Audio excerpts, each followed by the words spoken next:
প্রথমে এই ভিডিওটা একটু দেখেন, এবার আমি কিছু কথা বলবো। মুহূর্তেই বিলীন বিস্তীর্ণ জনপদ। প্রকৃতির চরম নিষ্ঠুরতার সাক্ষী নেপালের উত্তরাঞ্চল। রাসুয়া জেলায় একে একে ভেসে গেছে বেশ কয়েকটি সাজানো গোছানো গ্রাম।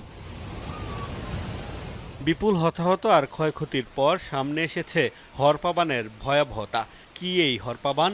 আবহাওয়া বিজ্ঞান অনুযায়ী মেঘ ভাঙা বৃষ্টি, আকস্মিক পাহাড়ি ঢল, হিমবাহ গলে যাওয়া সহ নানা কারণে যদি ৬ ঘন্টার কম সময়ে বন্যা পরিস্থিতি তৈরি হয় তবে তাকে সাধারণত হরপাবান বা ফ্ল্যাশ ফ্লাড বলা হয়। হরপাবানে কখনো কখনো কয়েক মিনিটেই ভয়াবহ বন্যা সৃষ্টি হতে পারে।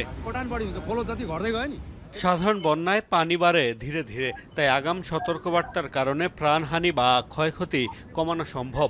কিন্তু হরপাবানে মুহূর্তেই ভাসিয়ে নিতে পারে বিস্তীর্ণ এলাকা। ঘর থেকে বের হওয়ারও সুযোগ মেলে না অনেক সময়। আর তাই সাধারণ বন্যার চেয়ে ফ্ল্যাশ ফ্লাড অনেক সময় হতে পারে কয়েক গুণ বেশি বিধ্বংসী, যার সবশেষ উদাহরণ নেপাল।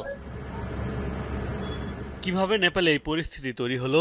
প্রাথমিকভাবে দেশটির সরকার দাবি করেছিল ভূমিকম্পের জেরে একাধিক তুষার ও ভূমিধসের ঘটনা ঘটেছে। ফলে বন্ধ হয়ে যায় ভোটেকোশি নদীর প্রবাহ।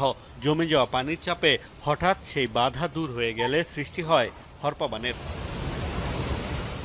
হরপাবানের আগে ভূমিধস হয়েছে জানালেও যুক্তরাষ্ট্রের ভূতাত্ত্বিক জরিপ সংস্থা ইউএসজিএস দাবি করেছে এর কারণ ভূমিকম্প নয়। প্রাথমিকভাবে ৪.৪ মাত্রার কম্পন রেকর্ড করা হলেও অধিকতর বিশ্লেষণে দেখা গেছে সেখানে ভূমিকম্প হয়নি, বরং শক্তিশালী ভূমিধসের কারণেই সৃষ্টি হয়েছিল এই কম্পন।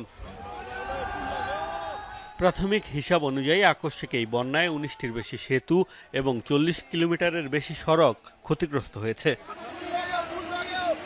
মোস্তফা মাহমুদ, যমুনা নিউজ।